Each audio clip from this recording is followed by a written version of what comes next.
మనము ఎంతో కష్టపడి సంపాదించుకున్న డబ్బు కాని, మనం ప్రాణం కంటే మిన్నగా ప్రేమించే మన బంధువులు కాని, చివరకు మన ఆరోగ్యం కాని అన్ని కూడా మన చుట్టూ ఉండేవారి మీద ఆధారపడి ఉంటాయి.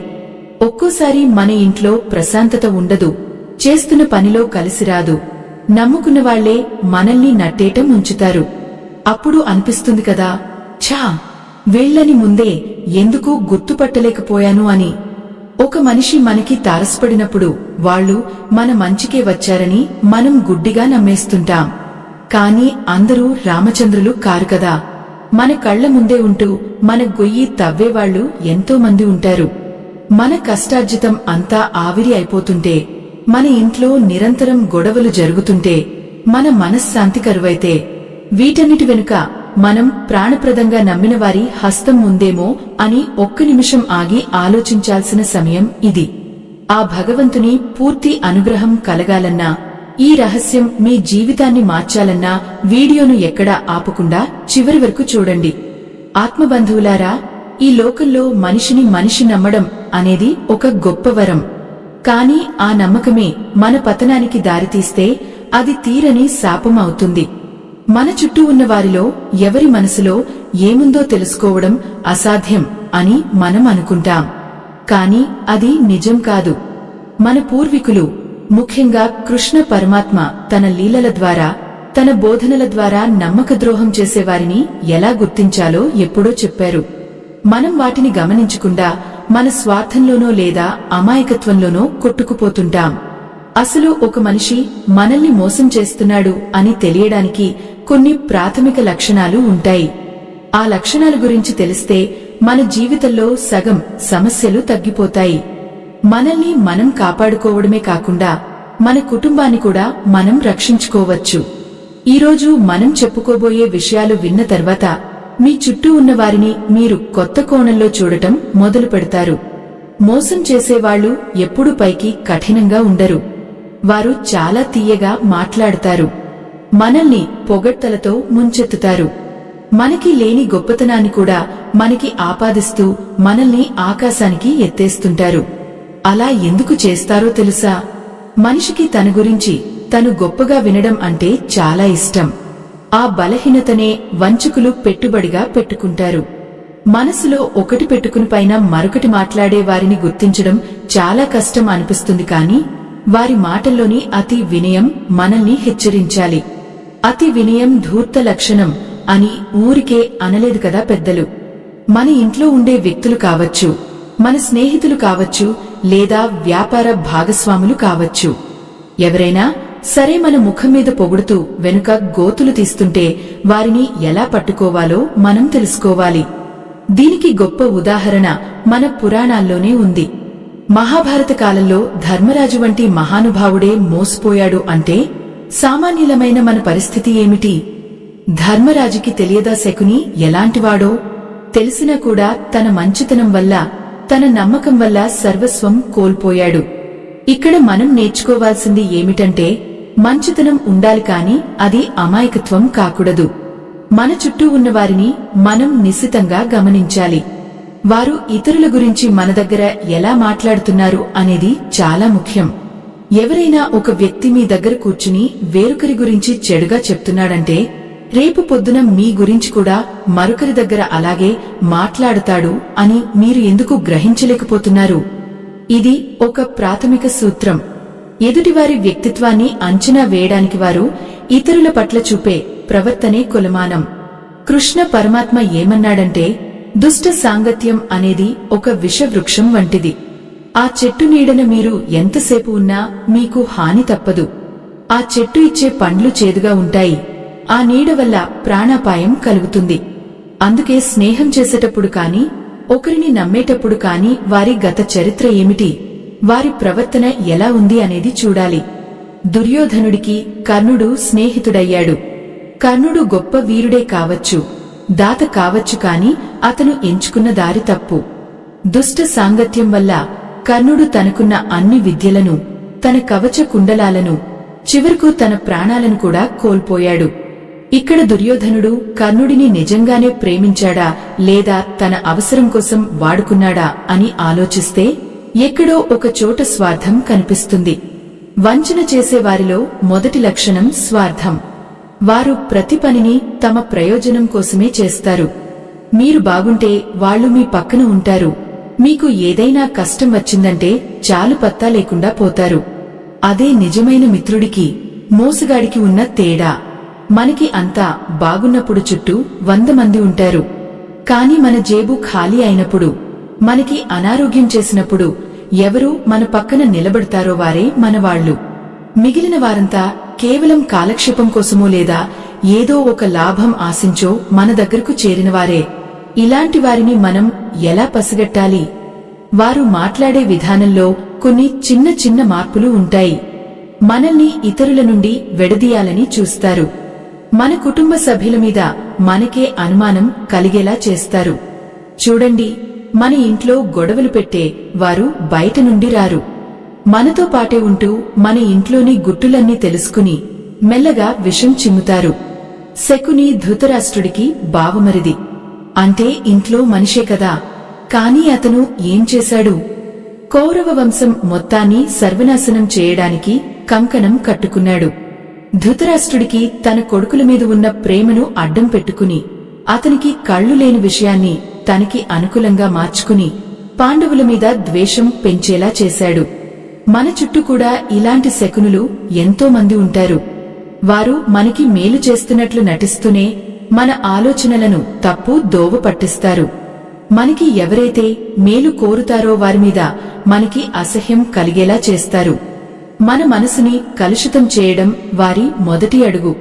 మనం ఒకరిని నమ్మే ముందు మన అంతరాత్మ చెప్పే మాట వినాలి. మన మనసు మనకు ఏదో ఒక సూచన ఇస్తూనే ఉంటుంది.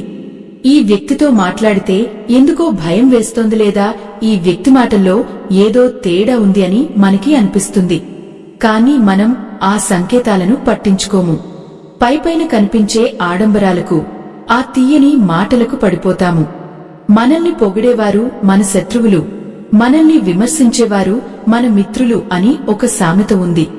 ఎందుకంటే మనల్ని విమర్శించేవారు మన తప్పులను సరిదిద్దాలని చూస్తారు. కాని పొగిడేవారు మనల్ని తప్పుదారిలో వెళ్తున్నా సరే ఇంకా వెళ్లమని ప్రోత్సహిస్తారు. ఎందుకంటే మనం పతనం అవ్వడమే వారికి కావాలి. కృష్ణుడు ఎప్పుడూ అర్జునుడిని పొగడలేదు. అవసరమైనప్పుడు మందలించాడు, హితవు చెప్పాడు, దారి చూపాడు. అది నిజమైన బంధం అంటే. మరీ నమ్మకద్రోహం చేసేవారు మన చుట్టూ ఉన్నారని మనకి తెలిస్తే ఏం చేయాలి? వారిని వెంటనే వదిలించుకోగలమా? కొన్ని బంధాలు తెంచుకోలేనివి ఉంటాయి. మరి అలాంటప్పుడు మనల్ని మనం ఎలా కాపాడుకోవాలి? కృష్ణుడు శిశుపాలుడి విషయంలో 100 తప్పుల వరకు వేచి చూశాడు. అంటే మనకి ఓర్పు ఉండాలి. అదే సమయంలో అవతలి వారి పరిమితులు మనకి తెలియాలి. వారు చేసే ప్రతి పనిని గమనిస్తూ ఉండాలి. మన రహస్యాలను ఎవరితో పంచుకోవాలో, ఎంతవరకు పంచుకోవాలో ఒక పరిమితి విధించుకోవాలి. మన బలహీనతలే వంచకులకు ఆయుధాలు అవుతాయి. మనం ఏ విషయంలో ఎక్కువగా భయపడతామో లేదా ఏ విషయంలో ఎక్కువగా ఆశపడతామో వారు తెలుసుకుంటారు. ఆ తర్వాత మనల్ని తమ గుప్పిట్లోకి తెచ్చుకుంటారు. ఒక మనిషి ప్రవర్తనలో అకస్మాత్తుగా మార్పులు వస్తుంటే మనం జాగ్రత్త పడాలి. నిన్నటి వరకు మనల్ని పట్టించుకొనివారు ఈరోజు అతిగా ప్రేమ చూపిస్తున్నారంటే దాని వెనుక ఏదో కారణం ఉంటుంది. అలాగే మనకి సంబంధం లేని విషయాల్లో మనల్ని తలదొచ్చమని చెప్తుంటే కూడా అది ప్రమాదకరమే. ఈ ప్రపంచంలో ఉచితంగా ఏదీ రాదు. ఎవరైనా మనకి అనవసరంగా సహాయం చేస్తున్నారంటే వారు భవిష్యత్తులో మన నుండి ఏదో పెద్దదే ఆశిస్తున్నారని అర్థం. ఇది లోకరీతి. ఈ లోకాన్ని, మనుషులను అర్థం చేసుకోవడం ఒక కళ. ఆ కళ మనకి అలవడాలంటే మనకి పురాణ జ్ఞానం ఉండాలి. మన ఇతిహాసాలు కేవలం కథలు కావు. అవి మనిషి ఎలా జీవించాలో చెప్పే జీవన వేదాలు. మన చుట్టూ ఉన్న వంచకులను గుర్తుపట్టడానికి ఆ భగవంతుడు మనకి ఎన్నో మార్గాలు చూపించాడు. తీపి మాటల వెనుక ఎంతటి కాలకుట విషం ఉంటుందో మనకి అప్పుడు అర్థం కాదు. పైకి ఎంతో ఆప్యాయతను కురిపిస్తూ మన యోగక్షేమాలను అడుగుతున్నట్లు నటిస్తూనే మన మనసులో ఏముందో లాగేయాలని చూస్తారు. ఇలాంటి వారిని మనం జాగ్రత్తగా గమనిస్తే వారు ఎప్పుడూ మన విజయాలను చూసి లోలోపల అసూయపడుతూనే ఉంటారు. కాని బయటికి మాత్రం అబ్బా ఎంత బాగా చేశావు, నీకంటే గొప్పవారు ఎవరున్నారు అని ఆకాశానికి ఎత్తేస్తారు. మనిషికి పొగడ్త అనేది ఒక మత్తుమందు లాంటిది. ఆ మత్తులో ఉన్నప్పుడు ఎదుటివారు మనకి వేసే ఉచ్చు మనకి కనిపించదు. అందుకే ఎవరైనా మిమ్మల్ని అతిగా పొగుడుతుంటే అక్కడ ఏదో స్వార్థం ఉందని మీరు అనుమానించాలి. మన లోపాలను ఎత్తిచూపి మనల్ని సరైన మార్గంలో పెట్టేవాడు నిజమైన స్నేహితుడు అవుతాడు తప్ప మన తప్పులను కూడా గొప్పగా చెప్పేవాడు ఎప్పటికీ మన శ్రేయోభిలాషి కాడు.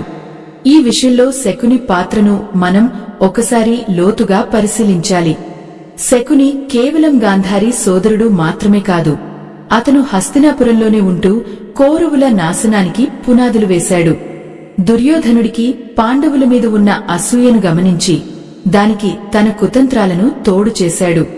నిజానికి దుర్యోధనుడు మహావీరుడే కావచ్చు, కాని తన మేనమామ మాటలను వేదవాక్కుగా నమ్మి తన జీవితాన్ని బుగ్గి చేసుకున్నాడు. శకుని ఎప్పుడూ దుర్యోధనుడికి హితవు చెప్పలేదు. పాండవులతో కలిసి ఉంటే రాజ్యానికి, వంశానికి మంచి జరుగుతుందని ఒక్క మాట కూడా అనలేదు. దానికి బదులుగా పాండవులను ఎలా అవమానించాలి, వారిని ఎలా రాజ్యభ్రష్టులను చేయాలి అనే విషయాల మీదనే దృష్టి పెట్టాడు. వంచకులు ఎప్పుడూ మనకి ఇష్టమైన విషయాలనే మాట్లాడుతూ మనల్ని తప్పుదోవ పట్టిస్తారు.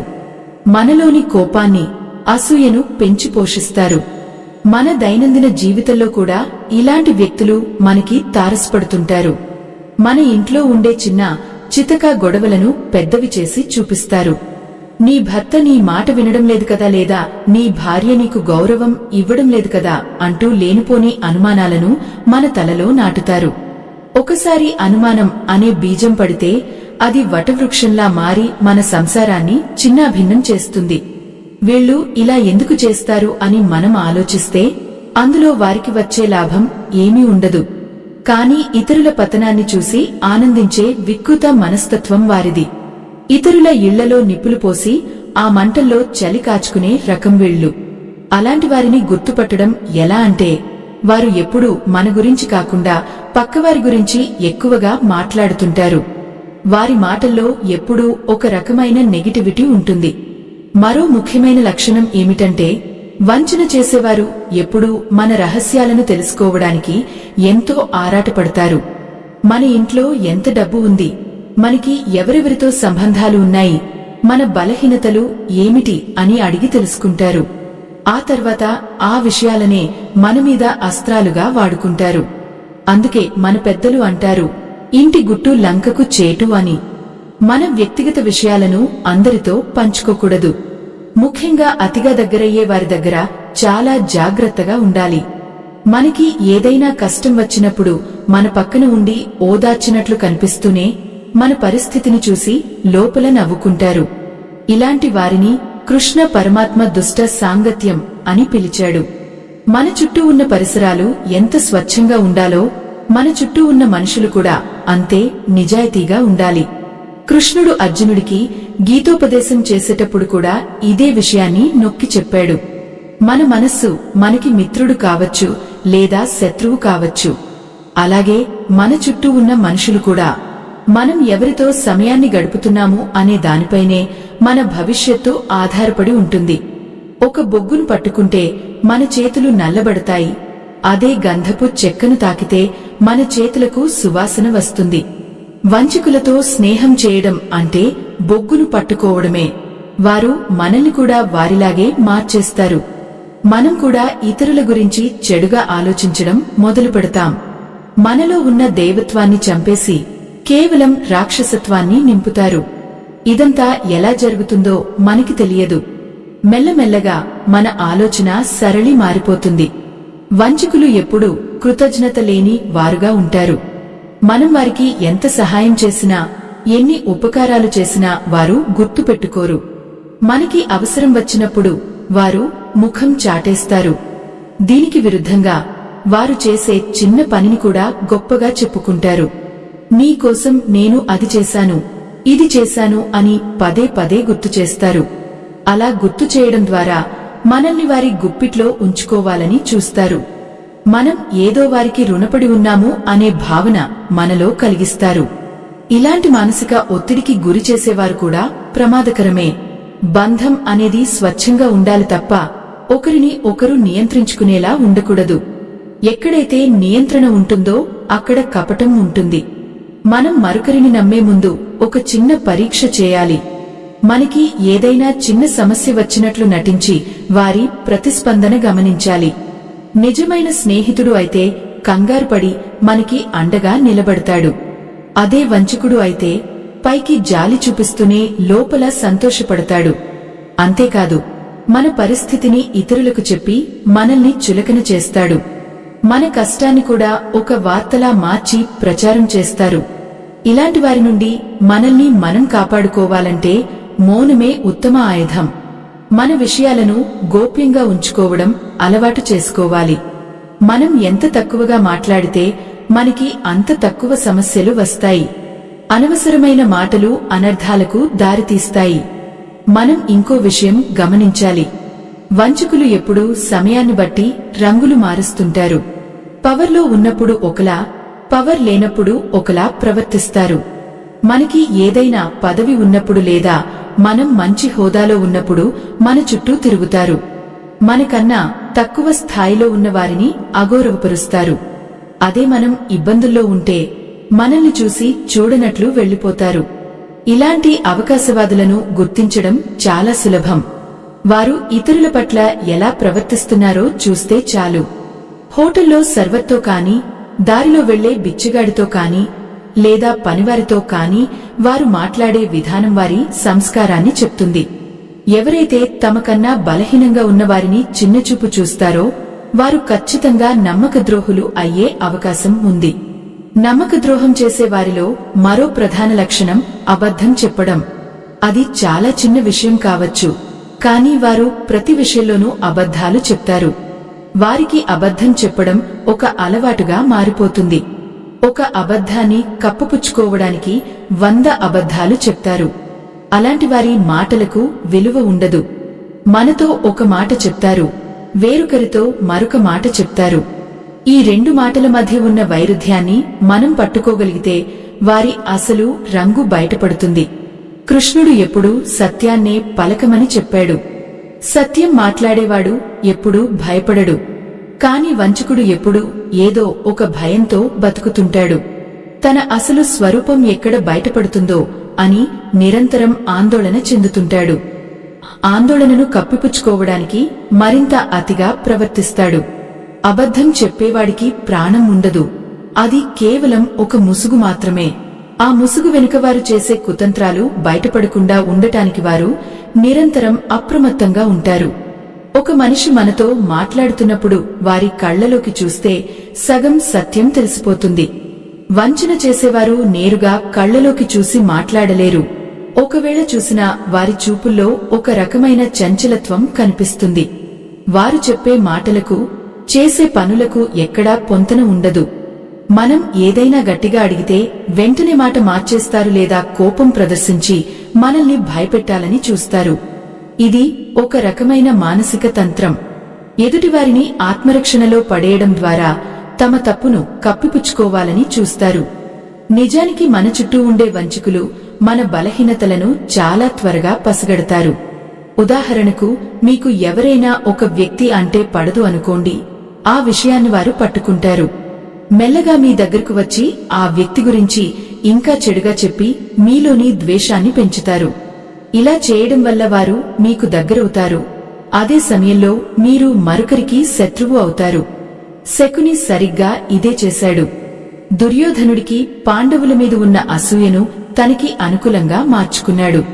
పాండవులు ధర్మపరులని శకునికి తెలుసు, కాని ఆ విషయాన్ని ఎప్పుడూ దుర్యోధనుడికి చెప్పలేదు. పైగా వారు నీ రాజ్యాన్ని లాక్కుంటారు, నిన్ను అడవుల పాలు చేస్తారు అని నిరంతరం నూరిపోశాడు. ఇలాంటి మనుషులు మన నిజ జీవితంలో కూడా ఉంటారు. మనకు అత్యంత ఆత్మీయులైన వారి గురించి మనకి లేనిపోనివి చెప్తారు. నీ తమ్ముడు నీకంటే ఎక్కువ సంపాదిస్తున్నాడు కదా, వాడు నిన్ను లెక్క చేయడం లేదు చూసావా అంటారు. లేదా నీ అత్తగారు నిన్ను పనిమనిషిలా చూస్తున్నారు అని కోడలికి, నీ కోడలు నిన్ను గౌరవించడం లేదు అని అత్తగారికి చెప్తారు. ఇలా ఒకే ఇంట్లో ఉండే మనుషుల మధ్య గోడలు కడతారు. ఆ గోడలు ఎంత బలంగా ఉంటాయంటే ఒకరి ముఖం ఒకరు చూసుకోవడానికి కూడా ఇష్టపడనంతగా విషాన్ని నింపుతారు. ఇదంతా వారు ఎందుకు చేస్తారంటే మనం ఒంటరి వాళ్లం కావాలి, అప్పుడు మాత్రమే మనం వారి మాట వింటామని వారి నమ్మకం. మనం ఎప్పుడైతే మన వాళ్లని అనుమానించడం మొదలు పెడతామో అప్పుడు వంచకుడి పని సులువు అవుతుంది. కృష్ణ పరమాత్మ కురుక్షేత్ర సంగ్రామానికి ముందు రాయబారానికి వెళ్లినప్పుడు దుర్యోధనుడికి ఎన్నో హితవచనాలు చెప్పాడు. కాని అప్పటికే శకుని వేసిన విషపు విత్తనాలు దుర్యోధనుడి మనసులో వటవృక్షాలైపోయాయి. కృష్ణుడు చెప్పే ధర్మం అతనికి చెవికి ఎక్కలేదు. వంచకులు మన చుట్టూ ఉన్నప్పుడు మనకి మంచి చెప్పేవారు శత్రువుల్లా కనిపిస్తారు. మన పతనాన్ని కోరేవారు పరమ ఆత్మీయుల్లా కనిపిస్తారు. ఇది మాయ. ఈ మాయ నుండి బయటపడాలంటే మనం వివేకాన్ని ఉపయోగించాలి. ఎదుటివారు చెప్పే మాటల్లో ఎంత నిజం ఉంది, వారు ఎందుకు ఆ మాటలు చెప్తున్నారు అని ఒక్క క్షణం ఆలోచించాలి. వంచకులు ఎప్పుడూ తమను తాము త్యాగమూర్తులుగా చిత్రీకరించుకుంటారు. నీకోసం నేను ఇన్ని వదులుకున్నాను, నీకోసమే నేను ఇక్కడ ఉన్నాను అని పదే పదే చెప్తుంటారు.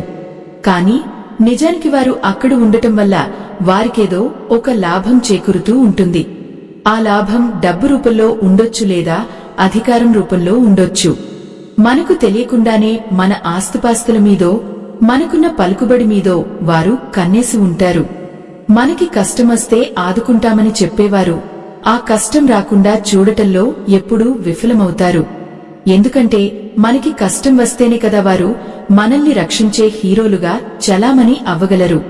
ద్రోహం చేసేవారిలో మరో ముఖ్యమైన లక్షణం ఏమిటంటే వారు ఎప్పుడూ పాత విషయాలను గుర్తుచేస్తూ మనల్ని బాధపెడుతుంటారు. మనం ఎప్పుడో చేసిన చిన్న తప్పును పట్టుకుని దాన్ని భూతద్దంలో చూపిస్తారు. నీవు ఆ రోజు అలా చేశావు కాబట్టే ఈ రోజు నీకు ఈ పరిస్థితి వచ్చింది అని మనలో గిల్ట్ ఫీలింగ్ ను కలిగిస్తారు. మనిషి ఎప్పుడైతే తనను తాను తక్కువగా చూసుకుంటాడో అప్పుడు వంచకుడు తన అధికారాన్ని చెలాయిస్తాడు. మన ఆత్మవిశ్వాసాన్ని దెబ్బతీయడం వారి ప్రధాన లక్ష్యం. మనం భయపడితేనే వారు గెలిచినట్లు. అందుకే కృష్ణుడు అర్జునుడిని భయం వీడి యుద్ధం చేయమన్నాడు. ఇక్కడ యుద్ధం అంటే కేవలం శత్రువులతోనే కాదు, మనలోని బలహీనతలతో కూడా. మనల్ని మోసం చేసేవారు మనకి ఇచ్చే సలహాలు ఎప్పుడూ స్వల్పకాలిక లాభాలను చూపిస్తాయి. అడ్డదారిలో వెళ్తే త్వరగా డబ్బు సంపాదించవచ్చు అని చెప్తారు. లేదా ఎదుటివారిని మోసం చేస్తే మనకి మంచి జరుగుతుందని నమ్మిస్తారు. ధర్మం వైపు ఉంటే కష్టాలు వస్తాయని, అధర్మం వైపు ఉంటే సుఖాలు వస్తాయని వారు మనల్ని తప్పుదోవ పట్టిస్తారు. దుర్యోధనుడు అలాగే ఆలోచించాడు. ధర్మరాజును జూదంలో ఓడించి రాజ్యాన్ని లాక్కోవడం సులభం అని శకుని చెప్పినప్పుడు అది తప్పని అతనికి అనిపించలేదు.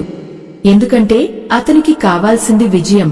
అది ఏ దారిలో వచ్చినా పర్లేదు అనుకున్నాడు. కాని అడ్డదారిలో వచ్చే విజయం ఎప్పుడు నిలకడగా ఉండదు అనే సత్యాన్ని అతను మర్చిపోయాడు. జీవితంలో మనం ఎవరిని నమ్మాలో ఎవరిని నమ్మకూడదో తెలుసుకోవడానికి ఒక చిన్న సూత్రం ఉంది. మన మనసుకి ప్రశాంతతను ఇచ్చేవారు, మనల్ని ధర్మ మార్గంలో నడిపించేవారు మనకి నిజమైన మిత్రులు. మనల్ని ఆందోళనకు గురిచేసేవారు, మనలో ద్వేషాన్ని రగిల్చేవారు మన శత్రువులు. వంచకులు ఎప్పుడూ మనలో ఒక రకమైన అశాంతిని నింపుతారు. వారి దగ్గర ఉన్నప్పుడు మనకి తెలియని ఒక భయం, ఒక ఒత్తిడి కలుగుతుంది. అదే ఒక మంచి వ్యక్తి దగ్గర ఉంటే మనకి ఎంతో హాయిగా ప్రశాంతంగా అనిపిస్తుంది. మన అంతరాత్మ ఇచ్చే ఈ సంకేతాలను మనం ఎప్పుడూ నిర్లక్ష్యం చేయకూడదు. ఆ దేవుడు మనకి విచక్షణ జ్ఞానాన్ని ఇచ్చింది అందుకే. వంచకులు చాలా తెలివైనవారు. వారు తమ ప్రణాళికలను ఎంతో జాగ్రత్తగా అమలు చేస్తారు. మనకి తెలియకుండానే మన చుట్టూ ఉన్న మంచి మనుషులను మనకి దూరం చేస్తారు. మన స్నేహితుల గురించి, మన బంధువుల గురించి అపవాదులు సృష్టిస్తారు. మెల్లగా మనల్ని ఒక ఏకాకిని చేస్తారు. మనం ఎప్పుడైతే ఒంటరి అవుతామో అప్పుడు మనల్ని తమ చెప్పుచేతల్లో ఉంచుకోవడం వారికి సులభం అవుతుంది. ఇలాంటి వారి బారిన పడకుండా ఉండాలంటే మనం ఎప్పుడూ అందరితో సంబంధాలను కొనసాగించాలి. ఒకరు చెప్పిన మాటలను వెంటనే నమ్మేయకుండా స్వయంగా విచారించుకోవాలి. నిజం నిప్పు లాంటిది, అది ఎప్పటికైనా బయటపడుతుంది. కాని అది తెలిసేలోపు మనం ఎంతో నష్టపోకూడదు కదా. వంచన చేసేవారి ముఖాల్లో ఎప్పుడూ ఒక కృత్రిమమైన నవ్వు ఉంటుంది. ఆ నవ్వు వెనుక ఉన్న కపటాన్ని మనం గుర్తుపట్టాలి. వారు మనల్ని చూసి నవ్వుతున్నారా లేక మనల్ని చూసి నవ్వుకుంటున్నారా అనేది గమనించాలి. నిజమైన నవ్వు మనసులో నుండి వస్తుంది, కళ్లలో కనిపిస్తుంది. కాని మోసగాడి నవ్వు కేవలం పెదవుల మీద మాత్రమే ఉంటుంది. వారి మాటల్లో ఎంతటి వినయం ఉన్నా వారి ప్రవర్తనలో గర్వం కనిపిస్తూనే ఉంటుంది.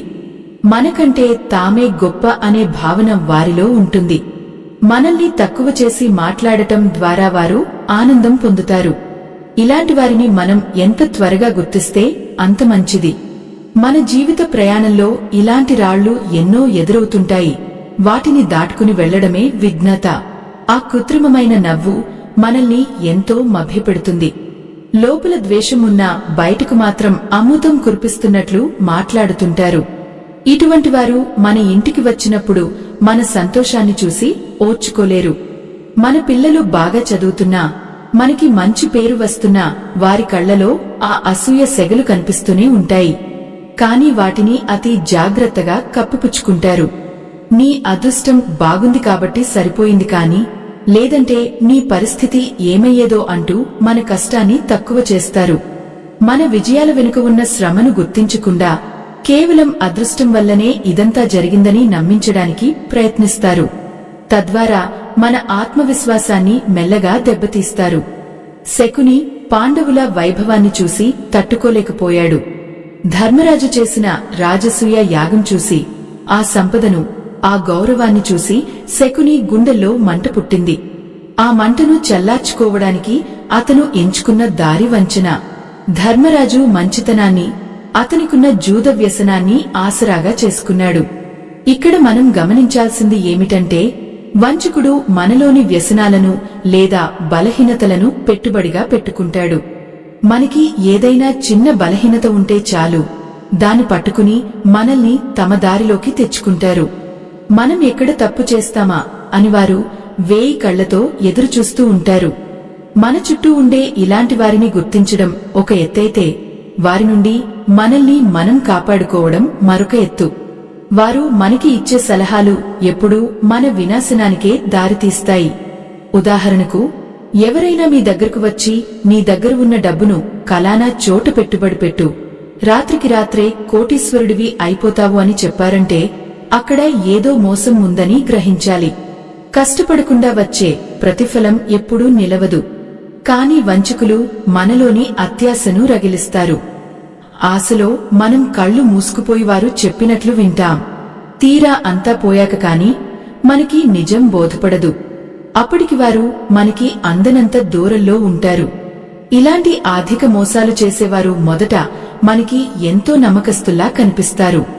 సనాతన ధర్మం కోసం మా బృందం పడుతున్న శ్రమకు తోడ్పాటుగా వీడియో చివర్లో ఉన్న స్కానర్ ద్వారా మీ మద్దతు అందించండి.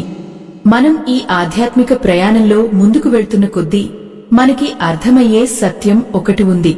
అదేమిటంటే, భగవంతుడు మనల్ని ఎప్పుడూ హెచ్చరిస్తూనే ఉంటాడు. ఏదైనా ఆపద రాబోయే ముందు మన మనసులో ఒక రకమైన కలత కలుగుతుంది. కాని మనం ఆ అంతర్వాణిని పట్టించుకోము. వంచకులు మనల్ని ఎంతగా ఆవహిస్తారంటే, మన వాళ్లు చెప్పే నిజం కంటే వంచకులు చెప్పే అబద్ధమే మనకి అమృతంలా అనిపిస్తుంది. కౌరవ సభలో విదురుడు ఎంతో హితవు చెప్పాడు. భీష్మ పితామహుడు ఎంతో హెచ్చరించాడు. కాని దుర్యోధనుడికి శకుని మాటలే బాగున్నాయి. ఎందుకంటే అవి అతని అహంకారాన్ని తృప్తిపరిచాయి. ఇక్కడ మనం ఒక పాఠం నేర్చుకోవాలి. వంచన చేసేవారు ఎప్పుడూ మన అహంకారాన్ని పెంచుతారు. నీకంటే గొప్పవాడు లేడు, నీవు ఏం చేసినా చెల్లుతుంది అని మనల్ని ఉబ్బేస్తారు. మనం ఆ అహంకారంతో కళ్ళు మూసుకుపోయి అపమార్గంలో వెళ్తాం. నిజమైన శ్రేయోభిలాషి అయితే మన తప్పును ముఖం మీద చెబుతాడు. ఆ మాటలు వినడానికి చేదుగా ఉండవచ్చు కాని అవి మన జీవితాన్ని రక్షిస్తాయి. కాని వంచకుడికి మన జీవితం నాశనం అవ్వడమే కావాలి. అందుకే అతను ఎప్పుడూ మనల్ని పొగుడుతూనే ఉంటాడు. మనం గోతిలో పడుతున్నా సరే, భలే దూకుతున్నావు అని చప్పట్లు కొడతాడు. ఇలాంటి చప్పట్లకు మనం మురిసిపోకూడదు. లోకంలో పొగడ్తలకు పడిపోనివారు చాలా తక్కువ మంది ఉంటారు. వంచకులు చేసే మరో పెద్ద మోసం ఏమిటంటే మనల్ని ఒంటరివారిని చేయడం.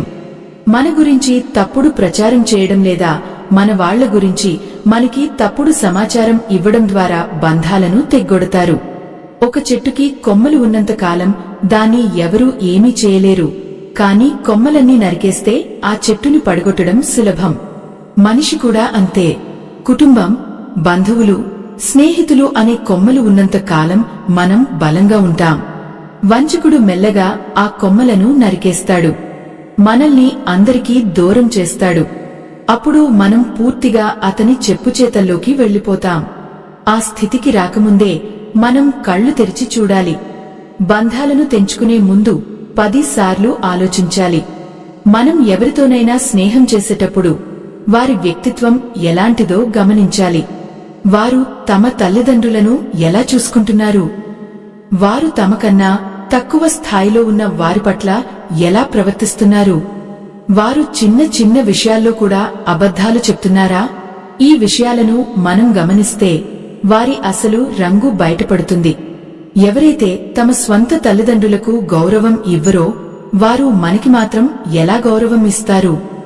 ఎవరైతే చిన్న లాభం కోసం అబద్ధం చెప్తారో వారు రేపు పెద్ద లాభం కోసం మనల్ని మోసం చేయరని గ్యారంటీ ఏమిటి? కాబట్టి ప్రతి చిన్న విషయాన్ని నిశితంగా పరిశీలించాలి. వివేకంతో ఆలోచించడం ఎంతో అవసరం. కృష్ణ పరమాత్మ కురుక్షేత్ర యుద్ధంలో అర్జునుడికి సారథిగా ఉన్నాడు. అంటే ఆ భగవంతుడు మనకి దారి చూపేవాడు. మనం ఆ దేవుడిని నమ్మాలి తప్ప ఈ లోకంలోని వంచకులను కాదు. మన కష్టసుఖాలను ఆ భగవంతుడికి చెప్పుకోవాలి. ఆయన మనకి సరైన మార్గాన్ని చూపిస్తాడు. మన చుట్టూ ఉన్న మనుషులు మనల్ని మోసం చేసినా ఆ దేవుడు మనల్ని ఎప్పుడూ వదలడు. కాని మనం కూడా విజ్ఞతతో ఉండాలి. పాలు ఇచ్చే పాముకైనా విషమే ఉంటుంది అనే సత్యాన్ని మర్చిపోకూడదు.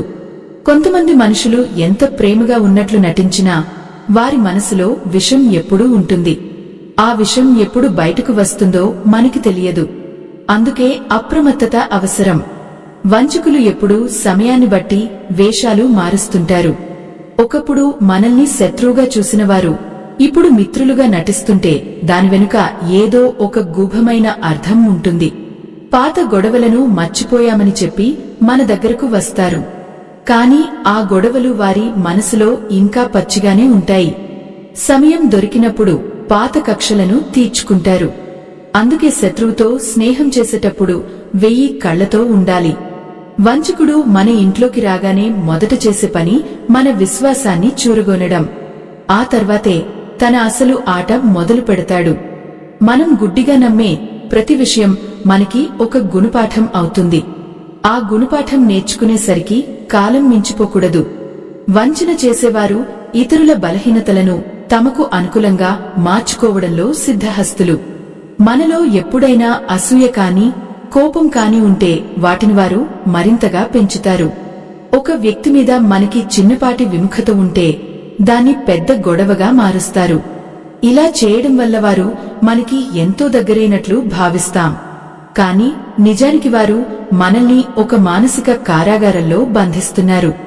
మన ఆలోచనల మీద వారి ప్రభావం పెరిగే కొద్దీ మనం మన వ్యక్తిత్వాన్ని కోల్పోతాం. మన నిర్ణయాలు మనవి కాకుండా పోతాయి. అన్ని వారి ఇష్టప్రకారమే జరుగుతాయి. ఇలాంటి మానసిక బానిసత్వం నుండి బయటపడటం చాలా కష్టం. అందుకే మొదటి నుండే జాగ్రత్తగా ఉండాలి. నమ్మక ద్రోహం చేసేవారు అద్దం లాంటివారు కాదు, వారు నీడ లాంటివారు. అద్దం మన నిజస్వరూపాన్ని చూపిస్తుంది కాని నీడ మాత్రం మనం వెలుగులో ఉన్నప్పుడు మాత్రమే మన వెంట ఉంటుంది. చీకటి పడగానే మాయమైపోతుంది. ఇలాంటి స్వభావం కలవారు మన చుట్టూ ఉన్నప్పుడు మనం ఎంత జాగ్రత్తగా ఉన్నా సరిపోదు. వారు చేసే ప్రతి చిన్న కదలికలోనూ ఒక పరమార్థం ఉంటుంది. మనం ఎవరికైతే మన ఇంటి తాళాలు అప్పగిస్తామో వారే మన ఇంటికి కన్నం వేసే ప్రమాదం ఉంది. ఇక్కడ తాళాలు అంటే కేవలం భౌతికమైన తాళాలు మాత్రమే కాదు, మన మనసులోని తాళాలు, మన వ్యక్తిగత విషయాల తాళాలు. మనం ఒకరిని ఎంతగా ప్రేమిస్తామో వారి మీద మనకి అంతటి నమ్మకం ఉంటుంది. కాని ఆ నమ్మకాన్ని ఆసరాగా చేసుకుని వారు చేసే అన్యాయం మనల్ని కోలుకోలేని దెబ్బతీస్తుంది. కృష్ణ పరమాత్మ కురుక్షేత్ర యుద్ధానికి ముందు ఎన్నో సందర్భాల్లో పాండవులను హెచ్చరించాడు. శకుని వంటి కపట బుద్ధి ఉన్నవారు ఉన్నంత కాలం శాంతి అనేది అసాధ్యం అని ఆయనకి తెలుసు. పాండవులు అడవుల పాలే ఎన్నో కష్టాలు అనుభవిస్తున్నప్పుడు కూడా శకుని వారిని మరింత వేధించడానికి దుర్యోధనుడిని ఉసిగొల్పాడు. వంచకుడు మన కష్టాన్ని చూసి జాలిపడడు, పైగా ఆ కష్టంలో మనం ఇంకా కుంగిపోవాలని కోరుకుంటాడు. మనుషుల మనస్తత్వాలను గుర్తించడంలో మనం చేసే అతి పెద్ద తప్పు ఏమిటంటే వారి మాటలనే మనం ప్రామాణికంగా తీసుకుంటాం. కాని మనిషి మాటల కంటే అతని ప్రవర్తన ఎన్నో విషయాలు చెప్తుంది. ఉదాహరణకు, ఒక వ్యక్తి మీ దగ్గర కూర్చుని మీ గురించి ఎంతో గొప్పగా చెప్తూనే వేరొకరి గురించి చాలా హీనంగా మాట్లాడుతున్నాడంటే అది ఒక పెద్ద హెచ్చరిక అని మీరు గ్రహించాలి. ఆ వ్యక్తి దృష్టిలో ఎవరూ మంచివారు కాదు, కేవలం తన అవసరానికి తగ్గట్టుగా రంగులు మారుస్తుంటాడు. ఇటువంటి వారు మనకి ఇచ్చే సలహాలు కూడా ఎప్పుడూ స్వార్థపూరితంగానే ఉంటాయి. ఒక వ్యక్తి తన గతంలో తనని నమ్మిన వారిని ఎలా చూసుకున్నాడు అనేది మనం తప్పకుండా తెలుసుకోవాలి. ఒకసారి మోసం చేసినవాడు మళ్లీ మోసం చేయడు అని నమ్మడం మన అమాయకత్వమే అవుతుంది. పులి తన చారలను మార్చుకోదు, అలాగే వంచకుడు తన స్వభావాన్ని మార్చుకోడు. ఏదో ఒక సమయంలో తన అసలు బుద్ధిని బయటపెట్టుకుంటాడు. అప్పటి వరకు అతను మనల్ని పొగడ్తలతో ముంచెత్తుతూనే ఉంటాడు. పొగడ్త అనేది ఒక విషం నిండిన తీపి ఉండలాంటిది. దాన్ని తింటున్నప్పుడు బాగుంటుంది, కాని అది మన శరీరంలోకి వెళ్ళాక ప్రాణాలు తీస్తుంది. కృష్ణుడు చెప్పినట్లుగా మనిషి తన ఇంద్రియాలను అదుపులో ఉంచుకోవాలి. ఎప్పుడైతే మనకి పొగడ్తల మీద వ్యామోహం కలుగుతుందో అప్పుడే మనం వంచకులకి చిక్కుతాం. మనల్ని మనం విమర్శించుకునే శక్తి మనకి ఉండాలి. మనలో ఉన్న తప్పులను ఎవరైనా ఎత్తి చూపితే వారిని ద్వేషించకుండా ఆ తప్పు నిజమో కాదో ఆలోచించాలి. అలా ఆలోచించే గుణం మనలో ఉంటే వంచకులు మనల్ని ఏమీ చేయలేరు. ఎందుకంటే వారు ఎప్పుడూ మనల్ని తప్పు దారిలో నడిపించడానికే ప్రయత్నిస్తారు. మనం సరైన దారిలో ఉన్నప్పుడు వారికి మన దగ్గర పని ఉండదు. మన ఇంట్లో ఉండే చిన్న చిన్న గొడవలను ఆసరాగా చేసుకుని కొందరు మన దగ్గరకు వస్తుంటారు. అయ్యో, నీకు ఇంత కష్టం వచ్చిందా? నీ భర్త లేదా నీ భార్య నీ మాట వినడం లేదు కదా అంటూ జాలి చూపిస్తారు. ఆ జాలి వెనుక ఉన్నది మనమీద ప్రేమ కాదు, మన ఇంట్లో ఉన్న చిచ్చును ఇంకా రగిలించాలనే ఆకాంక్ష. ఇటువంటి వారు మనకి పరమ ఆత్మీయుల్లా కనిపిస్తారు. మనం మన బాధనంతా వారి ముందు కుమ్మరిస్తాం. మన బలహీనతలు వారికి తెలుస్తాయి. ఆ తర్వాత వారు మెల్లగా మనల్ని మన కుటుంబానికి దూరం చేస్తారు. ఈ విషవలయం నుండి బయటపడటం ఎంతో కష్టం. దుష్ట సాంగత్యం వల్ల మనకి కలిగే నష్టం కేవలం మానసికంగానే ఉండదు, అది మన ఆరోగ్యం మీద, మన ఆర్థిక స్థితి మీద కూడా ప్రభావం చూపిస్తుంది. నిరంతరం అశాంతిగా ఉండటం వల్ల మనకి నిద్ర పట్టదు. మనస్సు ఎప్పుడూ ఏదో ఒక ఆందోళనతో కొట్టుకుంటూ ఉంటుంది. ఆ ఆందోళన మనల్ని శారీరకంగా కుంగదీస్తుంది. అందుకే మన పెద్దలు ఎప్పుడూ మంచివారితో స్నేహం చేయమని చెబుతుంటారు. సత్సంగం వల్ల మన ఆలోచనలు పవిత్రంగా మారుతాయి. దుస్సాంగత్యం వల్ల మన బుద్ధి వినాశనం అవుతుంది. వంచకులు ఎప్పుడూ తమను తాము బాధితులుగా చిత్రీకరించుకుంటారు.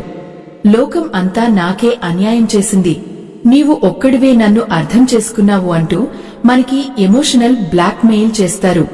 మనం ఆ మాయలో పడి వారికి అవసరమైన దానికంటే ఎక్కువ సహాయం చేస్తాం. కాని సమయం వచ్చినప్పుడు వారు మనల్ని నిట్టనిలువునా ముంచేస్తారు. అప్పుడు మనం అంటాం, నేను అందరికీ మంచి చేశాను కాని నాకే ఎందుకు ఇలా జరిగింది అని.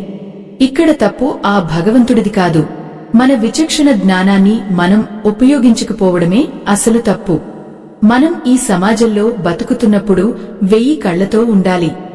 ఎవరైనా మన దగ్గరకు వచ్చి ఇతరుల మీద చాడీలు చెప్తుంటే వారిని అక్కడే అడ్డుకోవాలి.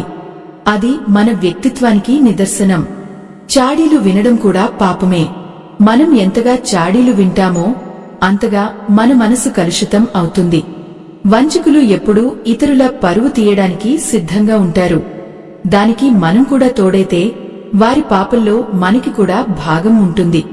అందుకే మన మాటల్లో ఎప్పుడూ నిగ్రహం ఉండాలి. మనిషికి అహంకారం ఎంత ప్రమాదకరమో అమాయకత్వం కూడా అంతే ప్రమాదకరం. అహంకారం మనల్ని ఇతరుల నుండి వేరు చేస్తే, అమాయకత్వం మనల్ని వంచకులకు బలి చేస్తుంది. అందుకే కృష్ణుడు అర్జునుడికి జ్ఞానాన్ని ప్రసాదించాడు.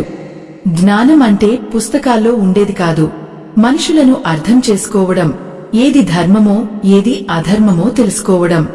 మనం ధర్మ మార్గంలో నడుస్తున్నప్పుడు మనకి భయం ఉండదు. కాని వంచకులు మనల్ని అధర్మం వైపు లాగడానికి చూస్తుంటారు. ఆ సమయంలో మనం ఎంతో స్థిరంగా ఉండాలి. మన చుట్టూ ఉన్న వారిలో ఎవరికి ఎంత ప్రాధాన్యత ఇవ్వాలో మనకి తెలియాలి. అందరినీ మన పడకగది వరకు రానివ్వకూడదు. మన వ్యక్తిగత జీవితం అనేది ఒక పవిత్రమైన కోవెల లాంటిది. అందులోకి కేవలం మనకి నమ్మకమైన వారిని మాత్రమే అనుమతించాలి. వంచకులు మెల్లగా మన ఇంట్లోకి చొరబడి మన ప్రశాంతతను దోచుకుంటారు. వారు మన ముందు ఎంతో వినయంగా ఉన్నట్లు కనిపిస్తారు, కాని వారి కన్ను ఎప్పుడూ మన సంపద మీదో లేదా మన అశాంతి మీదో ఉంటుంది. మనము బాగుంటే వారు తట్టుకోలేరు. ఈ సృష్టిలో ప్రతి జీవికి ఒక స్వభావం ఉంటుంది. పాముకి విషం ఉంటుంది, తేలుకి కుట్టడం తెలుసు. అలాగే వంచకుడికి మోసం చేయడం తెలుసు. అది వారి నైజం. వారిని మార్చాలని మనం ప్రయత్నించడం వృధా. మనం చేయాల్సిందల్లా వారి నుండి మనల్ని మనం రక్షించుకోవడమే. మనల్ని మనం రక్షించుకోవడమే కాకుండా మన కుటుంబాన్ని కూడా అప్రమత్తం చేయాలి. వంచకులు మన కుటుంబ సభ్యుల మధ్య కూడా చిచ్చు పెడతారు. నీ పిల్లలు నీ మాట వినడం లేదు అని తల్లిదండ్రులకు, నీ తల్లిదండ్రులు నీకు అన్యాయం చేస్తున్నారు అని పిల్లలకు నూరిపోస్తారు. ఇదంతా వింటుంటే మనకి ఒక రకమైన భయం కలుగుతుంది. కాని ఈ భయం మనల్ని జాగ్రత్తగా ఉంచడానికి ఉపయోగపడాలి. మనం ఎవరినీ ద్వేషించాల్సిన అవసరం లేదు, కాని ఎవరిని ఎంతవరకు నమ్మాలో మాత్రం ఖచ్చితంగా తెలియాలి. నమ్మకం అనేది ఒక సన్నని దారం లాంటిది. అది ఒక్కసారి తెగితే మళ్లీ అతికించడం చాలా కష్టం. అందుకే ఆ దారాన్ని జాగ్రత్తగా కాపాడుకోవాలి. వంచకుల చేతికి ఆ దారాన్ని ఇవ్వకూడదు. కృష్ణ నీతి మనకి ఇదే చెప్తుంది. మోసం చేసేవారిని ముందే గుర్తించడం అంటే వారి మాటల వెనుక ఉన్న అసలు ఉద్దేశాన్ని కనిపెట్టడం. వంచకులు ఎప్పుడూ తమ లాభం కోసమే ఎదురుచూస్తారు. వారు మీకోసం ఏదైనా చిన్న పని చేసినా దాన్ని 100 సార్లు గుర్తు చేస్తారు. కాని మీరు వారికి చేసిన మేలును మాత్రం గాలికి వదిలేస్తారు. కష్టకాలంలో మనకి అండగా ఉండాల్సిన వారు మనకి అడ్డంకులు సృష్టిస్తుంటే వారిని వెంటనే వదిలేయాలి. కొన్ని బంధాలు తెంచుకుంటేనే మన జీవితం ప్రశాంతంగా ఉంటుంది. మురికిని మనం ఎంతకాలం మోస్తాం? ఆ మురికిని వదిలించుకుంటేనే కదా మనం శుభ్రంగా ఉండేది. అలాగే వంచకుల సహవాసాన్ని వదిలించుకుంటేనే మన మనసు స్వచ్ఛంగా ఉంటుంది. మనసును ప్రక్షాళన చేసుకోవడం అంత సులభమైన విషయం ఏమీ కాదు. ఎంతో కాలం నుండి మనతో ఉన్న ఒక వ్యక్తిని, మన ప్రాణప్రదంగా నమ్మిన ఒక బంధాన్ని వదిలించుకోవాలంటే మనసు ముక్కలవుతుంది. కాని తప్పదు. కుళ్ళిన భాగం శరీరంలో ఉంటే అది మొత్తం ప్రాణానికే ముప్పు తెస్తుంది. అందుకే ఆ భాగాన్ని కోసి పరేయక తప్పదు. అలాగే వంచన చేసే మనుషులు కూడా మన జీవితంలో ఒక కుళ్ళిన భాగం లాంటివారు. వారిని ఎంత త్వరగా దూరం పెడితే మన జీవితం అంత తొందరగా తేరుకుంటుంది. మనం చేసే తప్పు ఏమిటంటే వారిలో మార్పు వస్తుందని, ఏదో ఒకరోజు వారు మన ప్రేమని అర్థం చేసుకుంటారని ఎదురుచూడటం. కాని వంచకుడికి ప్రేమ తెలియదు. అతనికి తెలిసిందల్లా కేవలం అవసరం మాత్రమే. ఈ ప్రపంచంలో మనిషి తనని తాను మోసం చేసుకోవడం కంటే పెద్ద ద్రోహం మరొకటి ఉండదు. మన కళ్ల ముందు సాక్ష్యాలు కనిపిస్తున్నా, వారు మనల్ని మోసం చేస్తున్నారని మనకి అర్థమవుతున్నా, మన మనసు మాయలో ఉండి దాన్ని ఒప్పుకోదు. వంచకులు మనలోని ఈ భావోద్వేగ బలహీనతను చాలా చక్కగా వాడుకుంటారు. మనం ఎక్కడ మెత్తబడతామో, ఏ మాట అంటే మనం కరిగిపోతామో వారికి బాగా తెలుసు. అందుకే వారు ఎప్పుడూ ఒక పక్కా ప్రణాళికతో ఉంటారు. వారి ప్రతి అడుగు మనల్ని మన వాస్తవ ప్రపంచం నుండి దూరం చేయడానికి వేసేదే. మన చుట్టూ ఒక అభద్రతా భావాన్ని సృష్టించి తాము మాత్రమే మనకి రక్షకులు అన్నట్లుగా నమ్మిస్తారు. కృష్ణ పరమాత్మ కర్ణుడి విషయంలో ఇదే విషయాన్ని ఎంతో సున్నితంగా చెప్పాడు. కర్ణుడు ధీశాలి, మహావీరుడు మరియు దాత. కాని అతను దుర్యోధనుడితో ఉన్న స్నేహం వల్ల తనలోని మంచిని కూడా కోల్పోయాడు. దుర్యోధనుడు కర్ణుడిని నిజంగా ప్రేమించలేదు, కేవలం అర్జునుడిని ఎదుర్కోవడానికి ఒక ఆయుధంగా మాత్రమే చూశాడు. కాని కర్ణుడు ఆ వంచనను గుర్తించలేకపోయాడు, లేదా గుర్తించినా ఆ బంధం నుండి బయటకు రాలేకపోయాడు. ఇది మనకి ఒక పెద్ద గుణపాఠం. మనం ఎవరికైతే అత్యంత విశ్వాసంగా ఉంటామో వారు మనల్ని ఏ విధంగా వాడుకుంటున్నారో తెలుసుకోవడం ఎంతో ముఖ్యం. మన విశ్వాసం మన పతనానికి దారి తీయకూడదు. వంచన చేసే వారిని గుర్తించడానికి మన పెద్దలు చెప్పిన ఆ 3 లక్షణాలను ఇప్పుడు మనం నిశితంగా పరిశీలిద్దాం. మొదటి లక్షణం ఏమిటంటే మనల్ని ఇతరుల నుండి వేరు చేయడం. వీరు ఎప్పుడు మీ దగ్గరకు వచ్చి మీ శ్రేయోభిలాషుల మీద విషం చిమ్ముతారు. నీకు ఆ స్నేహితుడు ఎందుకు, వాడు నీకంటే ఎక్కువ సంపాదిస్తున్నాడు కదా అని అసూయను నూరిపోస్తారు. లేదా నీ తల్లిదండ్రులు నీకు అన్యాయం చేస్తున్నారు అని అనుమానాన్ని కలిగిస్తారు. మనిషి ఎప్పుడైతే ఒంటరి అవుతాడో అప్పుడు అతనిపై అధికారం చెలాయించడం వంచకుడికి చాలా సులభం అవుతుంది. మనం మన వాళ్లని అనుమానిస్తున్నామంటే అది వంచకుడి విజయమే. రెండవ ముఖ్యమైన లక్షణం వారి మాటల్లోని అతి వినయం మరియు అతి పొగడ్త. మనం ఏదైనా తప్పు చేసినా సరే, అబ్బా నువ్వు చేసింది చాలా బాగుంది అని వారు మనల్ని ప్రోత్సహిస్తారు. ఎందుకంటే మనం ఆ తప్పులోనే ఉండి పతనమవ్వాలని వారు కోరుకుంటారు. నిజమైన మిత్రుడు అయితే మనల్ని మందలిస్తాడు, మన తప్పును ఎత్తి చూపుతాడు. కాని వంచకుడు మనల్ని తప్పుడు మార్గంలో వెళ్తున్నా సరే ఇంకా వేగంగా వెళ్లమని చెప్తాడు. ఎందుకంటే మనం పడిపోతే వారు ఆనందించవచ్చు. మన చుట్టూ నిరంతరం భజన చేసేవారు ఉంటే మనం చాలా జాగ్రత్తగా ఉండాలి. ఆ పొగడ్తల మత్తులో మనం వాస్తవాలను చూడలేకపోతాం. మూడవ లక్షణం వారు ఎప్పుడూ మన ఆర్థిక పరిస్థితిని మరియు మన వ్యక్తిగత రహస్యాలను తెలుసుకోవడానికి ప్రయత్నిస్తూనే ఉంటారు. మీ ఇంట్లో నగలు ఎక్కడ పెడతారు, మీ బ్యాంకులో ఎంత డబ్బు ఉంది, మీ వ్యాపార రహస్యాలు ఏమిటి అని అడిగి తెలుసుకుంటారు. ఒకసారి ఆ విషయాలు వారికి తెలిసాయంటే వారు మనల్ని బ్లాక్మెయిల్ చేయడానికో లేదా మన ఆస్తిని కాజేయడానికో సిద్ధపడతారు. మన రహస్యాలను మనం ఎంత భద్రంగా ఉంచుకుంటామో అంత ప్రశాంతంగా ఉంటాం. ఎవరితో ఎంతవరకు మాట్లాడాలో, ఏ విషయాన్ని ఎవరికి చెప్పాలో అన్న విషయంలో మనకి స్పష్టత ఉండాలి. లేదంటే మనం మన చేతులతోనే మన గోతిని తవ్వుకున్నట్లు అవుతుంది. కృష్ణ నీతి ప్రకారం మనిషి తన వివేకాన్ని ఎప్పుడూ నిద్రపుచ్చకూడదు. సముద్రంలో ప్రయాణించే నావికుడు తుఫాను రాకముందే ఎలా గమనిస్తాడో మనం కూడా మన జీవితంలోకి ప్రవేశించే వ్యక్తుల స్వభావాలను ముందే పసిగట్టాలి. వంచకుడు మన జీవితంలోకి ప్రవేశించినప్పుడు మొదట ఎంతో ఆనందాన్ని ఇస్తాడు. మనకి అన్ని విషయాల్లోనూ సహకరిస్తున్నట్లు కనిపిస్తాడు. కాని అది కేవలం ఒక వల మాత్రమే. చేపను పట్టడానికి వేసే ఎరలాంటిది ఆ ఆనందం. ఒకసారి మనం ఆ వలలో చిక్కుకున్నాక మనకి అసలు రంగులు కనిపిస్తాయి. అప్పుడు బాధపడి ప్రయోజనం ఉండదు. అందుకే ఆరంభంలోనే అప్రమత్తంగా ఉండాలి. మనం మరొకరిని నమ్మే ముందు వారిని వివిధ పరిస్థితుల్లో గమనించాలి. వారికి కోపం వచ్చినప్పుడు వారు ఎలా ప్రవర్తిస్తారు, వారికి కష్టం వచ్చినప్పుడు ఇతరులను ఎలా వేడుకుంటారు, వారు తమకన్నా తక్కువ స్థాయిలో ఉన్న వారిని ఎలా గౌరవిస్తారు. ఈ విషయాలు ఆ వ్యక్తి యొక్క అసలు వ్యక్తిత్వాన్ని బయటపెడతాయి. ఎవరైతే తన అవసరం కోసం కాళ్లు పట్టుకుని అవసరం తీరాక జుట్టు పట్టుకుంటారో వారు పరమ నిజమైన వంచకులు. అటువంటి వారు మన చుట్టూ ఉండటం కంటే మనం ఒంటరిగా ఉండటమే 1000 రెట్లు ఉత్తమం. మన ఒంటరితనం మనకి జ్ఞానాన్ని ఇస్తుంది కాని దుష్ట సాంగత్యం మనకి కేవలం అవమానాన్ని, నష్టాన్ని మాత్రమే మిగిలిస్తుంది. మన ఇంట్లో రామాయణం, మహాభారతం వంటి గ్రంథాలు ఎందుకు పెట్టుకుంటాం? అవి కేవలం పూజ చేయడానికి మాత్రమే కాదు, ఆ కథల ద్వారా మనకి ఎదురయ్యే మనుషుల స్వభావాలను తెలుసుకోవడానికి. ధృతరాష్ట్రుడు తన పుత్ర వ్యామోహంతో కళ్ళు మూసుకుపోయి శకుని మాటలు విన్నాడు. ఫలితంగా తన వంశాన్ని సర్వనాశనం చేసుకున్నాడు.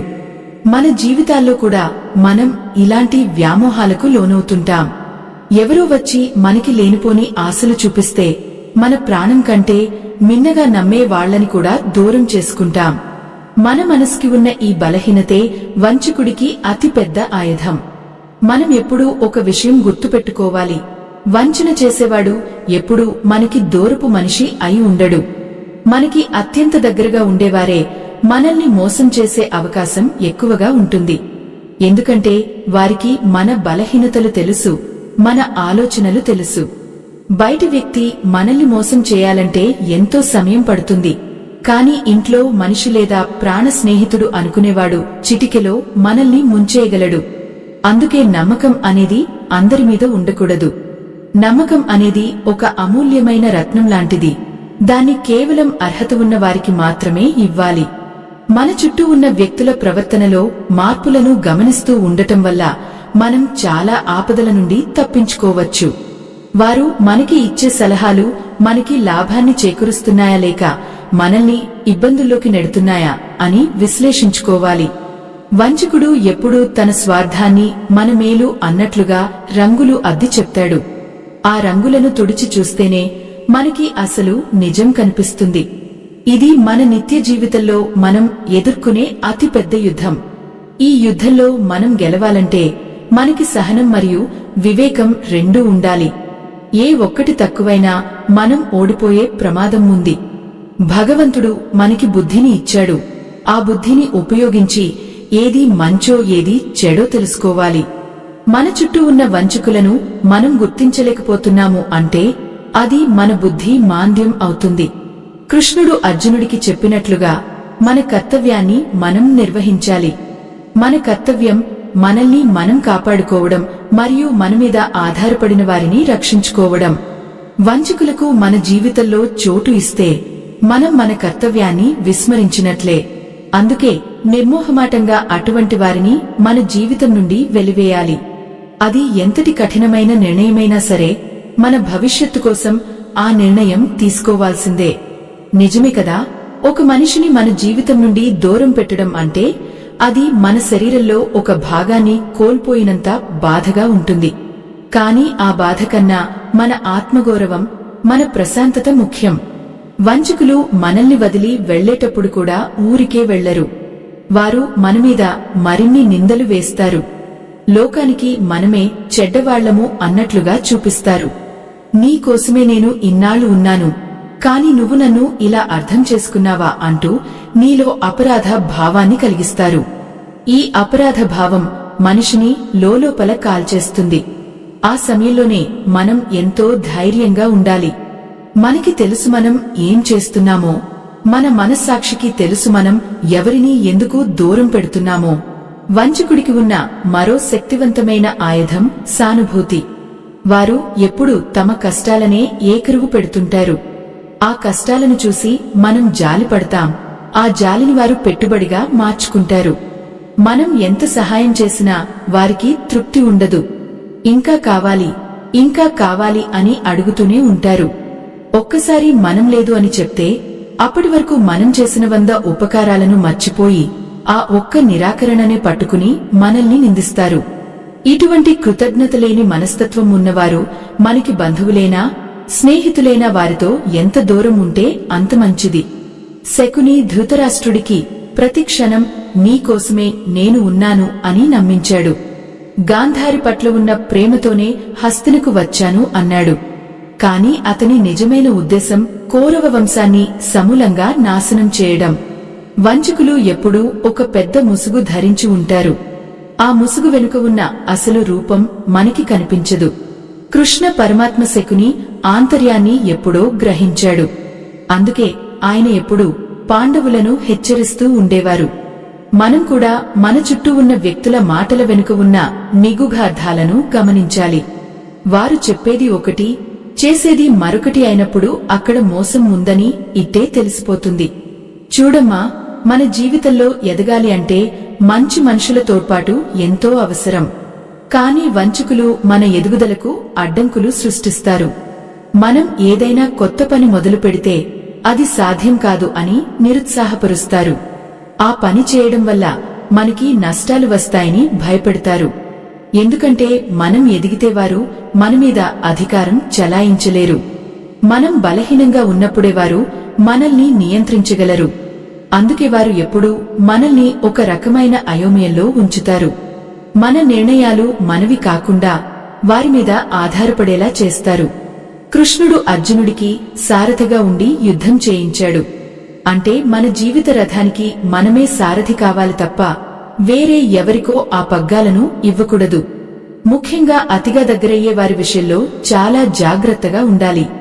వంచకులు మన పడకగది రహస్యాల నుండి మన బ్యాంకు లావాదేవీల వరకు అన్నీ తెలుసుకోవాలని తాపత్రయపడుతుంటారు. మన ఇంట్లో ఉండే విలువైన వస్తువులు ఎక్కడ ఉంటాయో వారు కన్నేసి ఉంచుతారు. మన పిల్లల బలహీనతలు ఏమిటో వారు గ్రహిస్తారు. ఇలా ప్రతి విషయాన్ని వారు తమకు అనుకూలంగా మార్చుకుంటారు.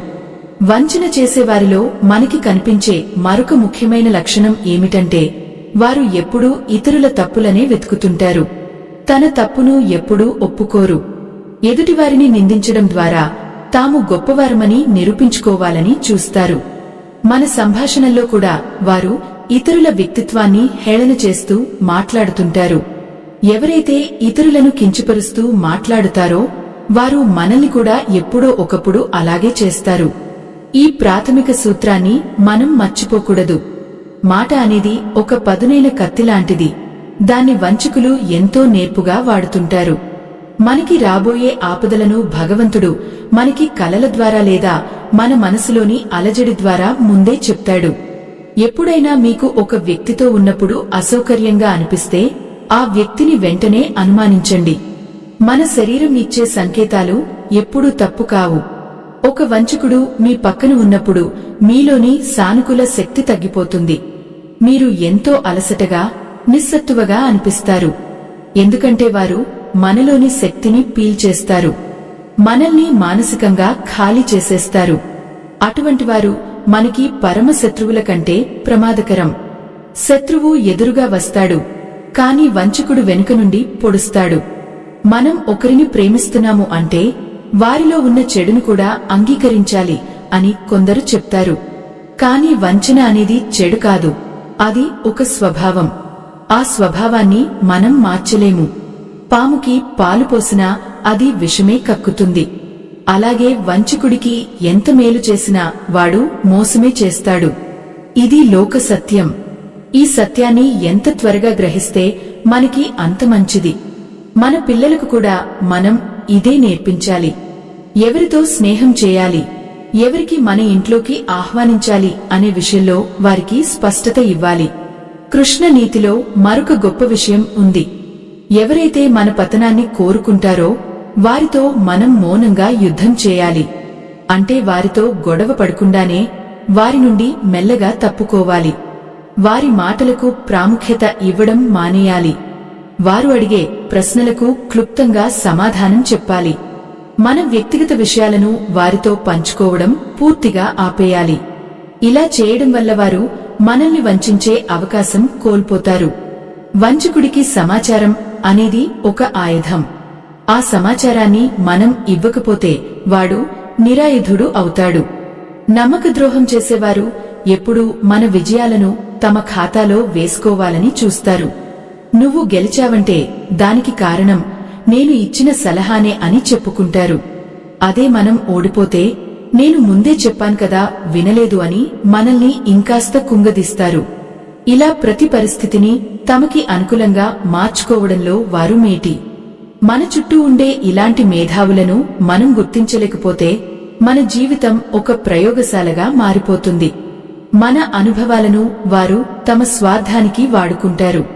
మనం ఈ ఆధ్యాత్మిక ప్రయాణంలో తెలుసుకోవాల్సిన మరో విషయం ఏమిటంటే మన కర్మ ఫలం.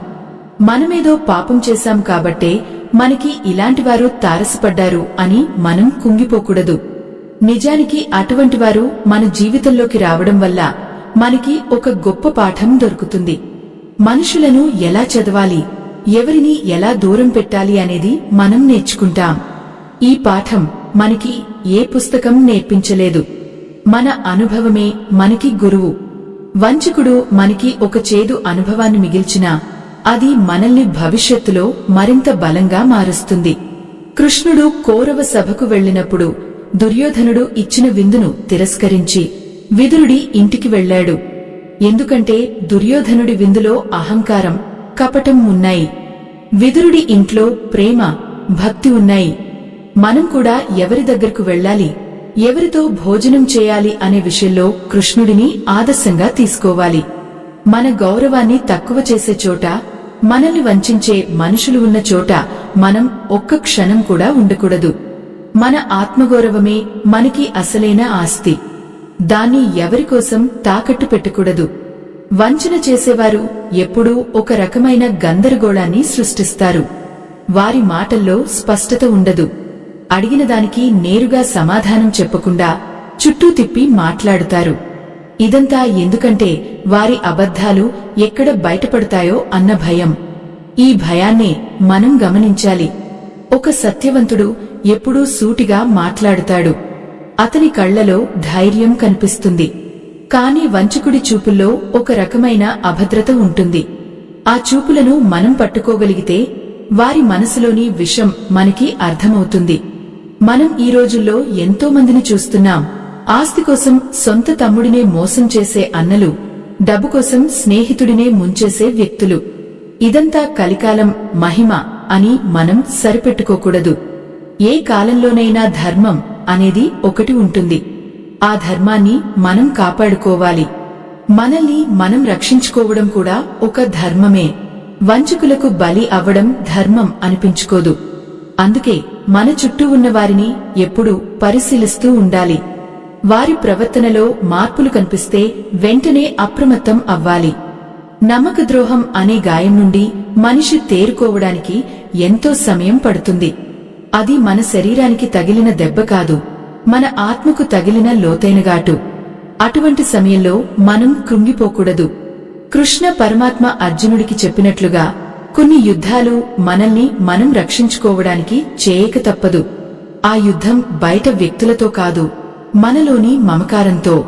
మనల్ని మోసం చేసిన వారు మనకి అత్యంత ఇష్టమైన వారు అయినప్పుడు వారిని దూరం పెట్టడం అంటే మనల్ని మనం చంపుకున్నంత బాధగా ఉంటుంది. కాని ఒక విషవృక్షం మన ఇంటి ప్రాంగణంలో ఉంటే అది ఎప్పటికైనా ప్రమాదకరమే.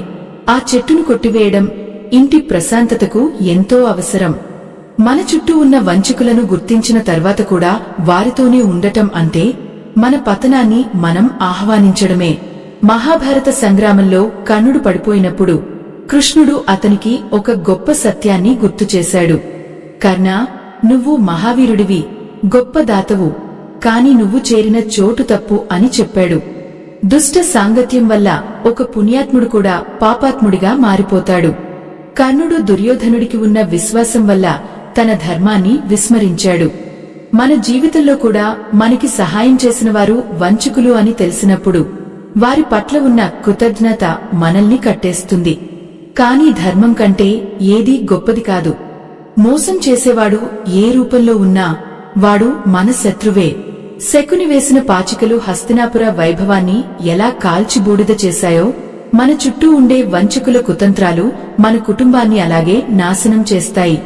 మనం మనుషులను నమ్మాలి, కాని కళ్ళు మూసుకుని కాదు. ఎవరైతే మన ముఖం మీద ఒకటి వెనుక మరొకటి మాట్లాడుతారో వారు మనకి ఎప్పటికీ ఆత్మీయులు కాలేరు. అతిగా పొగిడేవారి పట్ల అప్రమత్తంగా ఉండాలి. ఆ పొగడ్తలు మన విచక్షణ జ్ఞానాన్ని మొద్దుబారుస్తాయి. వంచకులు ఎప్పుడూ మనల్ని ఆకాశానికి ఎత్తుతారు. ఎందుకంటే అక్కడి నుండి పడేటప్పుడు దెబ్బ గట్టిగా తగులుతుంది అని వారికి తెలుసు. నిజమైన మిత్రుడు మన తప్పును ఎత్తిచూపి మనల్ని భూమి మీద నడిపిస్తాడు. ఈ సత్యాన్ని మనం గ్రహించిన రోజున మనకి ఏ వంచకుడు భయం కలిగించలేడు. మన మనస్సును ఒక కోటలాగా మార్చుకోవాలి. ఆ కోటలోకి కేవలం సత్యం మాట్లాడే వారిని మాత్రమే అనుమతించాలి. మనల్ని మోసం చేసేవారు మన బలహీనతలను తమకు అనుకూలంగా మార్చుకోవడంలో సిద్ధహస్తులు. మనలో ఎప్పుడైనా అసూయ కాని కోపం కాని ఉంటే వాటిని వారు మరింతగా పెంచుతారు. ఒక వ్యక్తి మీద మనకి చిన్నపాటి విముఖత ఉంటే దాన్ని పెద్ద గొడవగా మారుస్తారు. ఇలా చేయడం వల్ల వారు మనకి ఎంతో దగ్గరైనట్లు మనం భావిస్తాం. కాని నిజానికి వారు మనల్ని ఒక మానసిక కారాగారంలో బంధిస్తున్నారు. మన ఆలోచనల మీద వారి ప్రభావం పెరిగే కొద్దీ మనం మన వ్యక్తిత్వాన్ని కోల్పోతాం. మన నిర్ణయాలు మనవి కాకుండా పోతాయి. అన్ని వారి ఇష్టప్రకారమే జరుగుతాయి. ఇలాంటి మానసిక బానిసత్వం నుండి బయటపడటం చాలా కష్టం. అందుకే మొదటి నుండే జాగ్రత్తగా ఉండాలి. వంచకులు ఎప్పుడూ మన విజయాలను చూసి అసూయపడుతూనే ఉంటారు. వారు పైకి నవ్వుతున్నా వారి కళ్లలో ఆ ద్వేషం కనిపిస్తూనే ఉంటుంది. అటువంటి వారిని మన ఇంట్లోకి రానివ్వకూడదు. మన పిల్లల ముందు వారి గురించి గొప్పగా చెప్పకూడదు. ఎందుకంటే మన పిల్లలు కూడా వారిని చూసి అలాగే మారుతారు. మంచి సంస్కారం ఉన్న ఇంట్లో వంచకులకు చోటు ఉండదు. మన ఇంటి వాతావరణాన్ని మనం ఎప్పుడూ పవిత్రంగా ఉంచుకోవాలి. అనవసరమైన వ్యక్తుల జోక్యం మన సంసారంలో చిచ్చు పెడుతుంది. ఎవరైతే మనకి అండగా నిలబడాలో వారే మనల్ని వెన్నుపోటు పొడిచినప్పుడు కలిగే బాధ వర్ణనాతీతం. కాని ఆ బాధ నుండే మనకి కొత్త బలం వస్తుంది. ధర్మం వైపు ఉన్న వారికి కష్టాలు వస్తాయి కాని విజయం మాత్రం వారిదే అవుతుంది. పాండవులు ఎన్నో కష్టాలు పడ్డారు, కాని చివరికి వారు గెలిచారు. ఎందుకంటే వారి వెనుక కృష్ణ పరమాత్మ ఉన్నాడు. మనం కూడా ధర్మ మార్గంలో నడుస్తుంటే ఆ భగవంతుడు మనల్ని రక్షిస్తాడు. మన చుట్టూ ఉన్న వంచకులను ఆయనే మనకి చూపిస్తాడు. మనకి తెలియకుండానే ఆపదల నుండి మనల్ని కాపాడతాడు. మనం చేయాల్సిందల్లా ఆ దేవుడిని నమ్మడం, మన విచక్షణ జ్ఞానాన్ని ఉపయోగించడం. వంచన చేసేవారిని క్షమించవచ్చు కాని వారిని మళ్లీ నమ్మడం మాత్రం తప్పు. క్షమ అనేది మన సంస్కారం, కాని మళ్లీ మోసపోవడం మన బలహీనత అవుతుంది. జీవితం అంటే ఒక గొప్ప ప్రయాణం. ఈ ప్రయాణంలో మనకి ఎంతో మంది తారసపడతారు. అందరూ మంచివారు కాలేరు, అలాగే అందరూ చెడ్డవారు కాలేరు. మనకి ఎవరు మంచి చేస్తున్నారో, ఎవరు మనల్ని వాడుకుంటున్నారో తెలుసుకోవడం మన కనీస బాధ్యత. వంచకులు మన జీవితంలోకి రావడం వల్ల మనకి ఓర్పు పెరుగుతుంది. మనుషులను చదివే శక్తి వస్తుంది. ఆ అనుభవాన్ని మనం ఒక పాఠంలా తీసుకోవాలి తప్ప దాని గురించి ఆలోచిస్తూ మన కాలాన్ని వృధా చేయకూడదు. గడిచిన కాలం మళ్లీ రాదు, కాని మన భవిష్యత్తును మనం సరిదిద్దుకోవచ్చు. అప్రమత్తంగా ఉండటమే మనకు అసలైన రక్షణ కవచం. సనాతన ధర్మం కోసం మా బృందం పడుతున్న శ్రమకు తోడ్పాటుగా వీడియో చివర్లో ఉన్న స్కానర్ ద్వారా మీ మద్దతు అందించండి. వంచకులు ఎప్పుడూ ఒంటరిగా ఉంటారు. వారు ఎంతమంది మధ్య ఉన్నా వారికి ఎవరూ నిజమైన స్నేహితులు ఉండరు. ఎందుకంటే నమ్మకం లేని చోట బంధం ఉండదు. కాని మనం మంచివారితో ఉంటే మనకి కష్టమొచ్చినప్పుడు 10 మంది మన పక్కన నిలబడతారు. ఆ బలమే మనల్ని ముందుకు నడిపిస్తుంది. వంచన చేసేవారు తాత్కాలికంగా గెలవవచ్చు కాని శాశ్వతంగా వారు ఓడిపోతారు. వారి పాపం వారిని వెంటాడుతుంది. మనము మాత్రం ప్రశాంతంగా నిద్రపోగలం. ఎందుకంటే మన మనస్సులో కపటం లేదు. ఆ ప్రశాంతతే మనకి అసలైన ఆస్తి. ఈ లోకంలో ధర్మాన్ని మించిన రక్షకుడు లేడు, సత్యాన్ని మించిన బలం లేదు. మన చుట్టూ ఉన్న మనుషుల నిజస్వరూపాలను తెలుసుకోవడానికి మనం పురాణాలను మించిన మార్గదర్శి ఏదీ లేదు. దుర్యోధనుడి గర్వం, శకుని కుతంత్రం, ధృతరాష్ట్రుడి పుత్ర వ్యామోహం ఇవన్నీ మనకి నిత్యం ఎదురయ్యే మనుషుల ప్రతిరూపాలు. వాటిని గమనిస్తూ మనల్ని మనం సంస్కరించుకుంటూ ముందుకు సాగాలి. మోసం చేసేవారిని గుర్తించడం అంటే వారిమీద కక్ష పెంచుకోవడం కాదు, వారి నుండి దూరంగా జరిగి మన ప్రశాంతతను కాపాడుకోవడం. ఈ రహస్యాన్ని మనం తెలుసుకుంటే మన జీవితం నందనవనం అవుతుంది. కృష్ణ పరమాత్మ ఎప్పుడూ మన వెంట ఉండి మనల్ని సరైన మార్గంలో నడిపిస్తాడు. మన నమ్మకం ఆ దేవుడి మీద ఉండాలి. ఈ ఆధ్యాత్మిక ప్రయాణం ఇక్కడితో ముగిసిపోయింది. స్వస్తి.